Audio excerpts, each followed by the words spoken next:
अस्सलाम वालेकुम, welcome to Learner Academy and I am मेरा असलम। आज हमारा लेक्चर नंबर 35 है और हमारा टॉपिक है पॉलिटिक्स। ऑब्वियसली जब लोगों के पास पावर आती है तो वो उसको एक्सपीरियंस भी करते हैं, उसे एग्जर्ट करते हैं लोगों पे, ठीक है, इन्फ्लुएंस करते हैं लोगों को,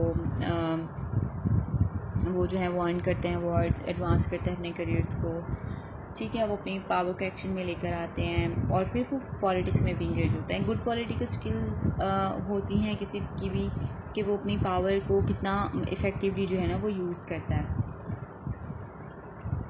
इसीलिए हम पॉलिटिकल बिहेवियर इन ऑर्गेनाइजेशन को डिफ़ाइन कर सकते हैं कि वो तमाम एक्टिविटीज़ जो कि फॉर्मल रोल का पार्ट नहीं होती ऑर्गेनाइजेशन में, लेकिन वो इन्फ्लुएंस करती हैं या attempt to influence advantages and disadvantages within the organisation, ठीक है।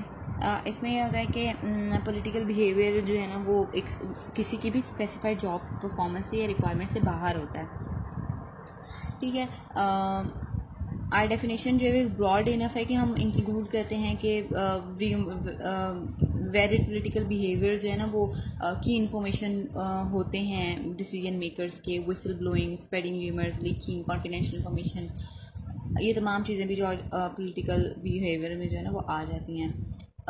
एक लेजिटिमेट पॉलिटिकल बिहेवियर होता है जिसमें आप नॉर्मल डेली एवरीडे पॉलिटिक्स होती है, complaining to your supervisor, bypassing the chain of command, coalitions बना लेने, ठीक है, ऑर्गेनाइजेशन पॉलिसीज को ऑब्स्ट्रक्ट कर देना, डिसीजंस लेना इन एक्शन और एक्सेसिव एडहेरेंस टू रूल्स की बेस पे, कॉन्टेक्स्ट बिल्डिंग करना। और कुछ होती हैं इललेजिटिमेट पॉलिटिकल बिहेवियर जहाँ पे आप एक्सट्रीम एक्टिविटीज़ लेकर आते हो जो कि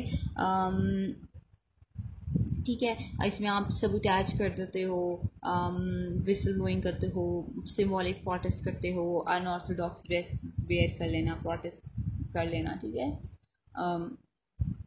ये तमाम चीज़ें जो है वो इलीजिटिमेट पॉलिटिकल बिहेवियर्स आते हैं। बहुत सारे मेजॉरिटी है ऑर्गेनाइजेशनल पॉलिटिकल एक्शंस की लेजिटिमेट वैरायटी में, ठीक है।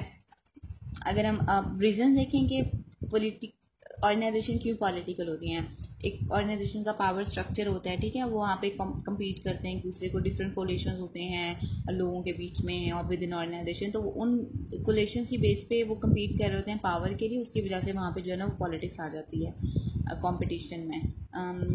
डिफरेंट ग्रुप्स के ऑर्गेनाइजेशन में एक दूसरे को प्रोटेक्ट कर रहे होते हैं, तो वो प्रोटेक्शन रिसीव करने के लिए भी जो है ना वो एक्वायर करते हैं पावर को और कोलिशंस को ज्वाइन कर लेते हैं और पावर गेन करते हैं।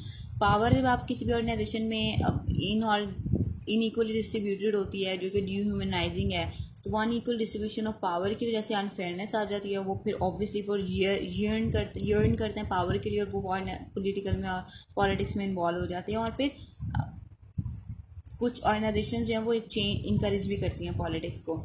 अगर हम सोर्सेज देखें पॉलिटिक्स के, लिमिटेड रिसोर्सेज आते हैं, लिमिटेड रिसोर्सेज हैं, पोटेंशियल कॉन्फ्लिक्ट आ जाता है ना, उसकी वजह से जो है ना वो कंपटीशन आ जाता है, हर किसी के इंटरेस्ट होते हैं कि वो इन रिसोर्सेज को जो है ना वो गेन करे, और फिर इसकी वजह से जो है ना वो फिर कंपटीशन आ जाता है मेंबर ऑफ ऑर्गेनाइजेशन के बीच में जो कि पॉलिटिक्स में रिजल्ट करता है। एम्बिगुअस डिसीजन आ जाते हैं, जो क्लाइमेट ऑफ एम्बिगुइटी होता है वो फिर ओपन इंटरप्रिटेशन होती है लोगों की, जिसकी वजह से वो फिर इन्फ्लुएंस होते हैं और गोल्स और इंटरेस्ट भी जो है ना वो इफेक्ट होते हैं। तो वो फिर ये एक्टिविटीज़ जो है ना वो फिर ऑब्वियसली पोलिटिसाइज कर देती हैं। उसके बाद एम्बिगुअस डिसीजंस के बाद एम्बिगुअस गोल्स आ जाते हैं कि लोगों को पता ही नहीं होता उन्होंने कहाँ पे इंटरप्ट करना है, कहाँ पे अपने पर्सनल गोल्स को उन्होंने गिव अप करके अपने ऑर्गेनाइजेशन गोल्स की तरफ काम करना है, तो वो भी पॉलिटिक्स को जो है वो स्टेम अप करता है। चेंज बहुत ज़्यादा इंपॉर्टेंट होता है किसी भी ऑर्गेनाइजेशन में, और ऑर्गेनाइजेशन के लिए बहुत ज़रूरी होता है कि करंट नीड्स में और करंट कंपैटिटिव इन्वायरमेंट में सर्वाइवल के लिए वो अडेप्ट करें चेंज को। लोग जो किसी भी ऑर्गेनाइजेशन में होते हैं वो यूजली रेजिस्ट करते हैं ना चेंज को और अवॉइड करने की कोशिश करते हैं चेंज को एक्विजिशन ऑफ पावर के थ्रू, फिर वो एक्विजिशन ऑफ पावर की वजह से पॉलिटिक्स जो है वो स्टेम अप हो जाती है। अगर हम इनसाइट लेकर आए पावर टैक्टिक्स में किसी ऑर्गेनाइजेशन में, तो सबसे पहले मेंटेन करते हैं अलायंस को पावरफुल लोगों के साथ, अपने बॉस के साथ, अपने मैनेजर के साथ आप जो है वो अलायंस कर लेते हो। इन कोलिशंस की वजह से जो है ना वो आप एक किस्म की इनडायरेक्टली पावर गेन कर लेते हो। और वो फिर नेगेटिवली भी यूज़ कर जाती है। एम्ब्रेस और डिमोलिश करते हो, क्या आप क्या करते हो, टॉप मैनेजर्स जो है वो एक्वायर करते हैं, एम्ब्रेस करते हैं, यानी कि या तो वो सैक कर देंगे, वो हार्म नहीं करेंगे, लेकिन वो डिमोट कर देंगे, रेलीगेट कर देंगे, ठीक है, और ये पोटेंशियल डेंजर होता है। या आप उसको ख़त्म कर दो या एक्सेप्ट कर लो। डिवाइड एंड रूल, पहले तोड़ो और फिर उनको रूल करो, ये मिलिट्री स्ट्रैटेजी है। आप लोगों को पहले उनको आपस में मिसअंडरस्टैंडिंग ला के कोलेशंस को ख़त्म करो और फिर उनको रूल करो। मैनिपुलेट कर देते हैं क्लासिफाइड इन्फॉर्मेशन को, जो इन्फॉर्मेशन होती है उसको मैनिपुलेट कर देना, वो पोटेंशियल सोर्स ऑफ पॉलिटिक्स होता है ऑर्गेनाइजेशन में। लुक गुड है ऑन इंपॉर्टेंट प्रोजेक्ट, आप किसी जो ज़्यादा इंपॉर्टेंट प्रोजेक्ट है उसमें बहुत अच्छा परफॉर्म करो और अपनी हायर अथॉरिटीज़ की नज़र में आ जाओ, और फिर ऑब्वियसली आप उनकी अटेंशन गेन कर लोगे, फिर वो आपको आप फर्दर प्रोजेक्ट्स में ऑब्वियसली जो है ना वो आपको प्रेफर करेंगे, आपको प्रमोशन देंगे, आपको रिवॉर्ड देंगे, तो आप जो है वो एक्विजिशन ऑफ पावर करोगे। कलेक्ट करो और यूज़ करो आई ओ यूज़ को, ठीक है। पावर सीकर जो ऑर्गेनाइजेशन में होता है ना, वो फेवर देते हैं लोगों को, हेल्प करते हैं उनको, उनके स्ट्रेस से निकलने में मदद करते हैं ताकि वो थैंकफुल बना सकें, और फिर उनको ऑब्वियसली फिर उनसे वो पे बैक, जब आप किसी कोई आपको कोई फेयर फेवर दे रहा होता है ना, तो उसके रिटर्न में आपसे अनफेयर फेवर्स भी मांगते हैं। अवॉइड करें डिसिसिव इंगेजमेंट्स को, रेवोल्यूशनरी चेंजेस को ना अडॉप्ट करें, और बल्कि ग्रेजुअली चेंज को ना लेकर आएँ। और फिर उसमें क्या होता है कि आप डिसिसिव इंगेजमेंट्स को ना अपनी ऑर्गेनाइजेशन में अवॉइड करते हैं। One step at a time, camel's head, कि आप एक टाइम पे एक ही स्टेप लें। पावर सीकर यही करते हैं, gradually time to time move करते हैं, ठीक है। ह्यूज चेंजेस नहीं वो लेकर आते, नहीं तो वो क्या होंगे, नज़र में आ जाएंगे। Wait for a crisis time के लिए वेट करें, और फिर जब क्राइसिस टाइम हो किसी का, वहाँ पे जाना आप चार्ज ले लें और लीडर बन जाएं।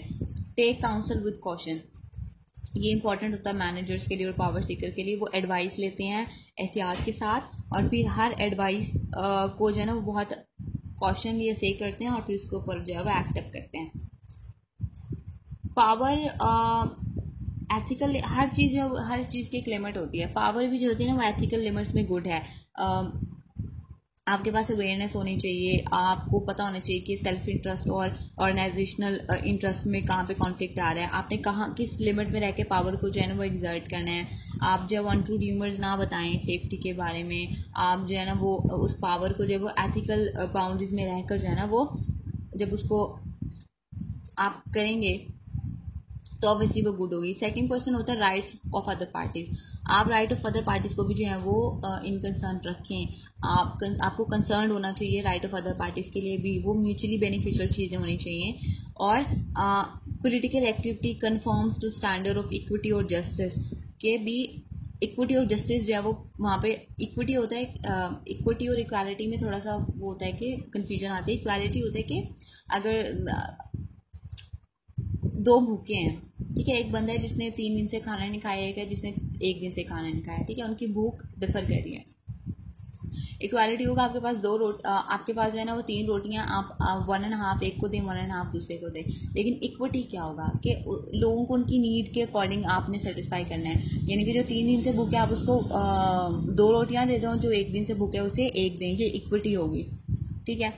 इक्विटी और जस्टिस जो प्रिवेल करें, पावर को एथिकल लिमिट्स के अंदर रखें ऑर्गेनाइजेशन को, और फिर अपनी एक्टिविटीज़ को जो है ना रिफ्रेन करें जो कि आपकी ऑर्गेनाइजेशन को हर्ट करें, बल्कि म्यूचुअल गेन पे काम करें। आपको पता होना चाहिए कहाँ पे आपके इंटरेस्ट जो है वो आपके ऑर्गेनाइजेशनल इंटरेस्ट के साथ कॉन्फ्लिक्ट में आ रहे हैं, आपने कहाँ पे अपनी पावर एग्जिस्टेंस को कंट्रोल करना है, और आपने कितना पावर ऑर्गेनाइजेशनल पॉलिटिक्स में इन्वॉल्व होना है। इतना रखें जो आपके लिए भी बेनिफिशियल और आपकी ऑर्गेनाइजेशन के लिए भी बेनिफिशियल और जहाँ पे कॉन्फ्लिक्ट अराइज ना हो। यहाँ पे हमारा चैप्टर कंप्लीट हो गया। नेक्स्ट हम इंशाल्लाह नेक्स्ट क्लास में जो है वो कंटिन्यू करेंगे। Thank you.